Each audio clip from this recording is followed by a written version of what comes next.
O Botafogo saiu na frente do Ipiranga no confronto pela Copa do Brasil. Vencemos por 2-0 lá em Erechim. Eu vou falar sobre os destaques, as coisas que a gente tem que comemorar, né, nessa vitória, mas tem algumas coisinhas também que preocupam, mas é depois da vinheta.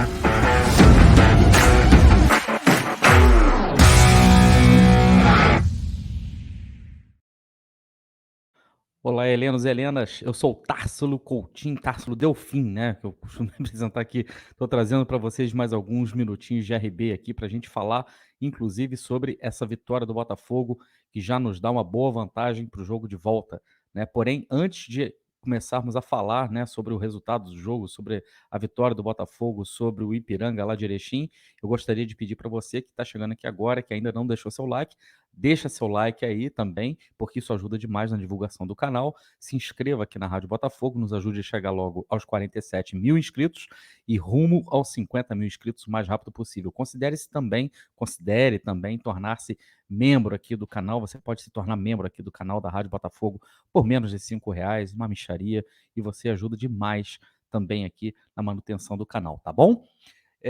O Botafogo venceu, né, o Ipiranga por 2-0, um jogo que muita gente temia.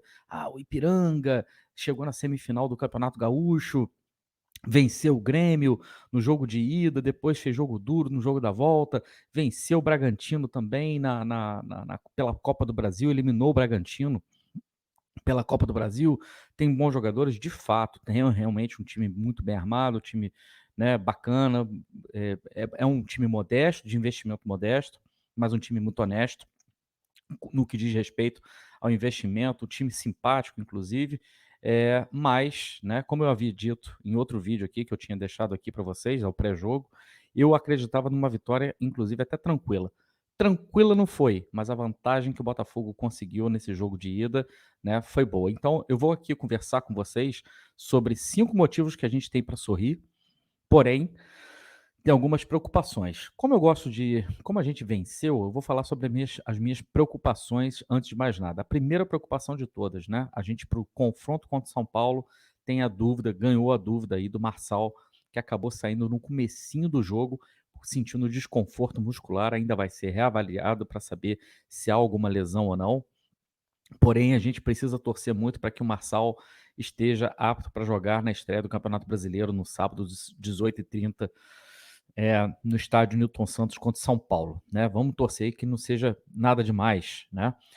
Outra coisa que me deixou pouco preocupado também foi a quantidade de bolas aéreas que causaram perigo ao gol do Botafogo, inclusive com bolas na trave, PR tendo que fazer grandes defesas, a bola aérea defensiva do Botafogo, que costuma, né, geralmente ser um ponto forte da equipe, tanto no ataque quanto na defesa, mas a bola aérea defensiva do Botafogo costuma ser boa, embora a gente já vinha dando alguns sinais, né, principalmente no jogo contra o Audax, na segunda partida válida pela final da Taça Rio, que a gente tomou bola de cruzamento nas costas de zagueiro, tal, nas costas do Rafael também. Me preocupou um pouco, e quero só lembrar uma coisa, que na partida do São Paulo contra o Ituano, também pela Copa do Brasil, onde o São Paulo empatou com o Ituano por 0-0, o São Paulo cruzou nada mais nada menos do que 57 bolas para a área do Ituano. E tem jogadores ali que são perigosos na cabeça, o próprio Luciano, Caleri, né? Tem zagueiros altos também. Então é o tipo da coisa que eu não esperava ver o Botafogo tendo esse tipo de problema agora. Espero que o Luiz Castro consiga corrigir a tempo do jogo contra o São Paulo. Bolas aéreas é uma coisa que me preocupa. E tem mais uma questão também. A lateral direita do Botafogo continua sendo um problema de Plácido, mais uma vez, fazendo uma partida de regular para fraca, né? Disputando bolas assim de forma muito afoita, inclusive acabou levando um drible, né, na ponta esquerda, mais ou menos parecido com aquele drible que ele já havia tomado no jogo contra a Portuguesa. Achei muito afoito, né, errando passes bobos, e o Rafael também não tem inspirado muita confiança, pelo menos do, pelo menos do lado direito, né? Pelo menos do lado direito. Então, lateral direita do Botafogo, lado direito do Botafogo, ainda continua causando alguns problemas, né, na minha opinião. Mas vamos lá. Eu estou aqui para a gente falar sobre, as coisas boas, né, que a gente viu. 5 motivos para comemorar da vitória do Botafogo de 2-0. O primeiro deles, obviamente, que foi uma vitória fora de casa. Todo mundo sabe que a Copa do Brasil é um torneio muito traiçoeiro, onde equipes ditas grandes ou de grande investimento vão jogar fora contra equipes de menor investimento, às vezes jogam em campos mais modestos, às vezes jogam com pressão de torcida. Eu vou só dar um exemplo para vocês: o Corinthians foi para Belém do Pará, enfrentou o Remo e perdeu de 2-0. Poderia ter sido mais. Eu vendo os melhores momentos do jogo depois, realmente foi complicado. Corinthians poderia ter perdido o jogo, inclusive, por mais, né? Foi apenas 2-0 para o Remo. O Botafogo vence, né, o Ipiranga. E essa vitória contra o Ipiranga nos dá uma vantagem excelente para o jogo de volta aqui no Rio de Janeiro, principalmente nos nossos domínios. Não sei se o estádio vai estar lotado, porque essa questão de preço de ingresso, né, pegou a torcida completamente desprevenida e pegou muito mal.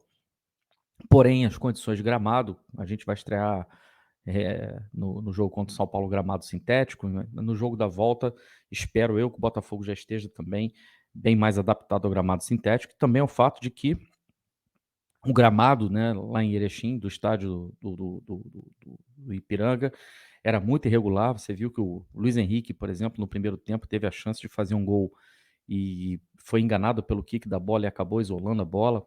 Enfim, condição de gramado influencia muito na jogabilidade e a gente vai ter uma condição muito melhor quando a gente voltar para casa. Excelente. Eu só não digo agora, só não cravo agora para vocês que a classificação está garantida, porque eu sou humilde, mas para mim o Botafogo já praticamente está com um pé e meio na próxima fase da Copa do Brasil, nas oitavas de final da Copa do Brasil.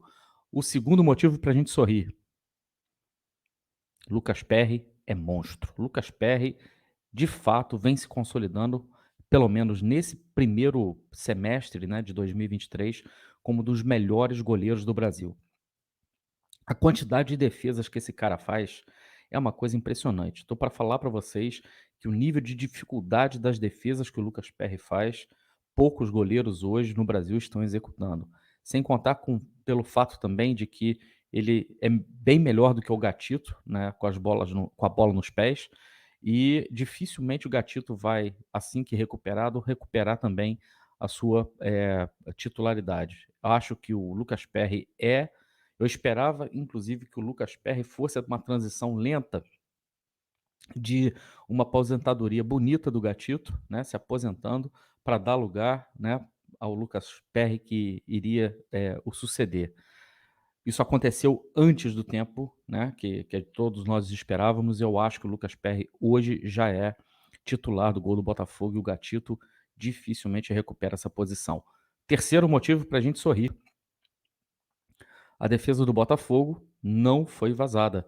Há 4 partidas, a defesa do Botafogo sofria gols em todas as partidas. Nós sofremos nada mais, nada menos do que 6 gols nas últimas 4 partidas. A última vez que o Botafogo não sofreu gol foi no primeiro jogo da semifinal da Taça Rio, no empate em 0-0 contra a Portuguesa, tá. Isso era muito preocupante. Sofrer 6 gols nos últimos 4 jogos foi muito preocupante.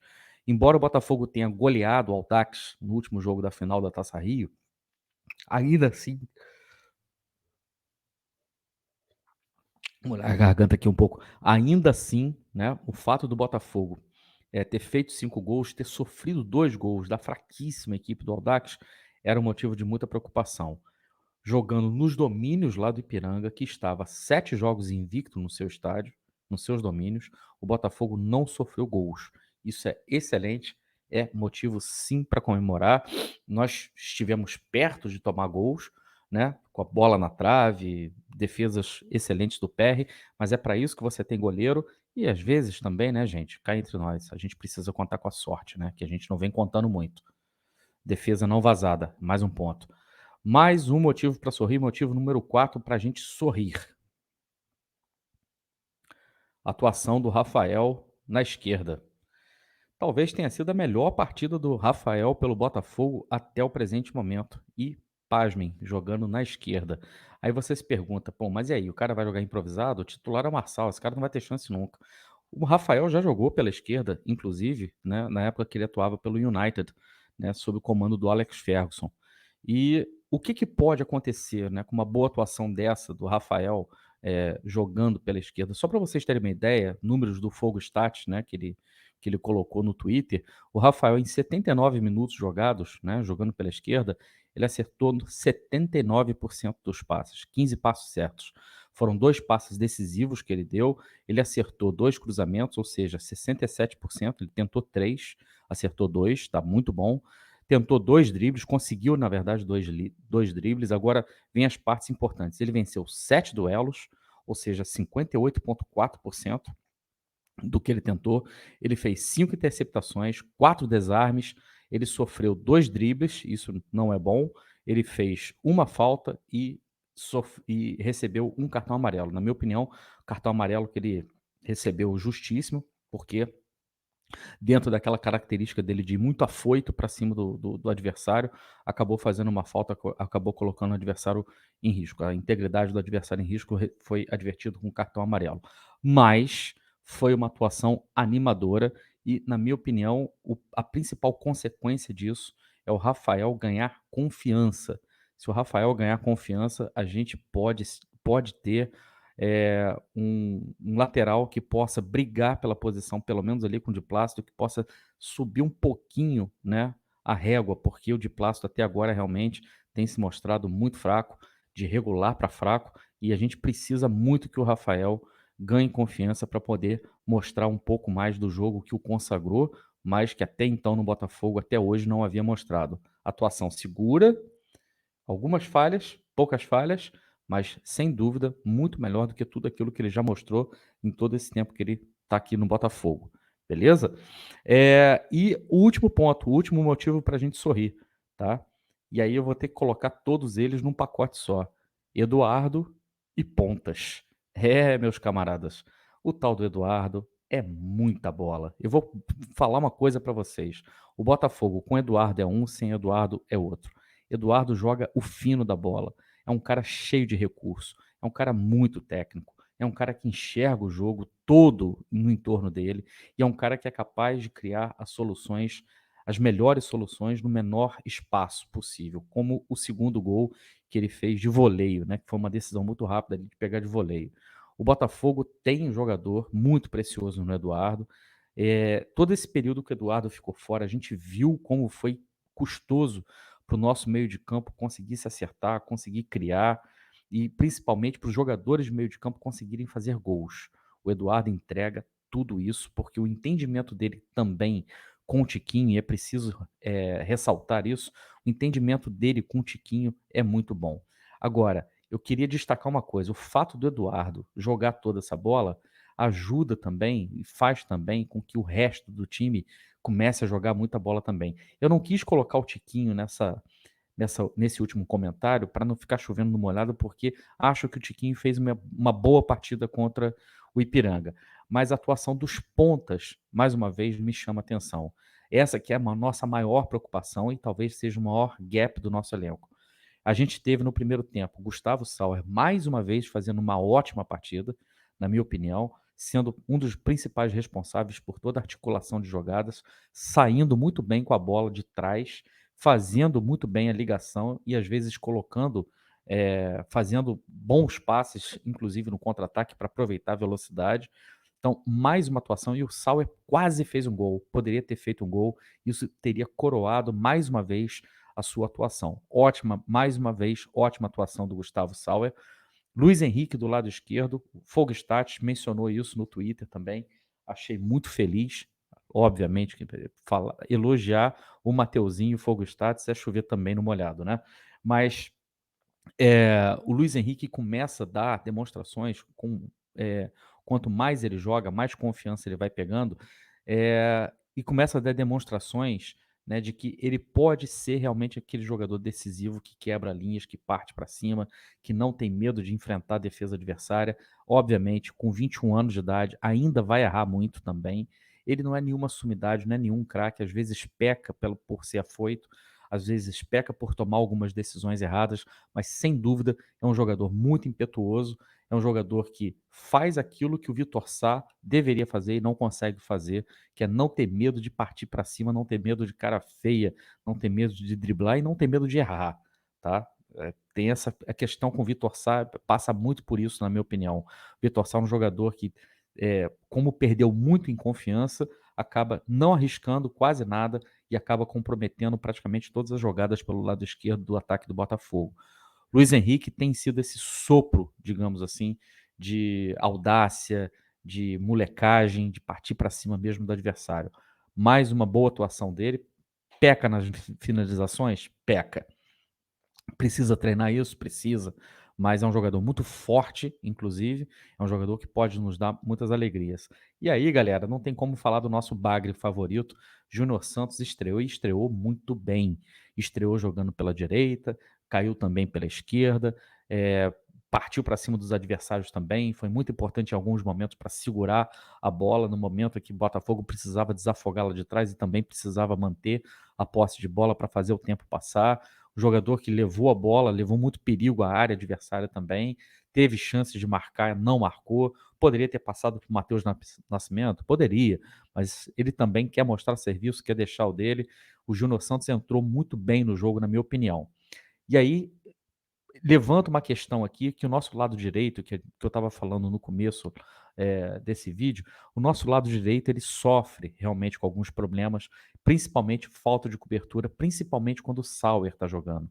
Por isso que, na minha opinião, o Luiz Castro deve ter entrado hoje com o Tietê e Marlon Freitas para tentar cobrir a subida, tanto do Marçal pelo lado esquerdo, para o Marçal poder apoiar bem o Luiz Henrique, porque o Luiz Henrique também não recompõe bem, nem Luiz Henrique nem Sauer recompõem bem, daí, né, o fato do Luiz Castro provavelmente ter optado por Marlon Freitas e Tietê. Tietê mais pela esquerda, Marlon mais pela direita.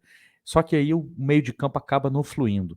Num esquema onde você tem o Júnior Santos, que recompõe muito bem e ataca também bem, a gente pode ter a possibilidade de voltar a jogar somente com um primeiro volante, e aí sobra esse espaço justamente para você eh, utilizar um outro jogador, como por exemplo o Lucas Fernandes, que é muito mais criativo e faz com que o jogo flua muito bem.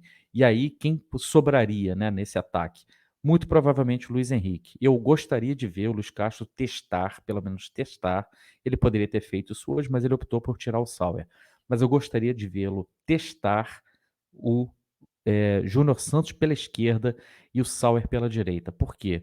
Porque aí você pode ter no seu primeiro volante, seja o Tietê, Danilo Barbosa, Marlon Freitas, um jogador para justamente fechar mais o lado direito e ajudar o lateral direito na marcação para fazer com que o Sauer tenha mais liberdade com a bola no momento da fase ofensiva. E com o Júnior Santos pela esquerda, já que ele recompõe muito bem, você não precisaria desse segundo volante, né, com tanta pegada como foi o esquema que o Luiz Castro colocou em campo contra o Ipiranga, porque o Júnior Santos recompõe bem.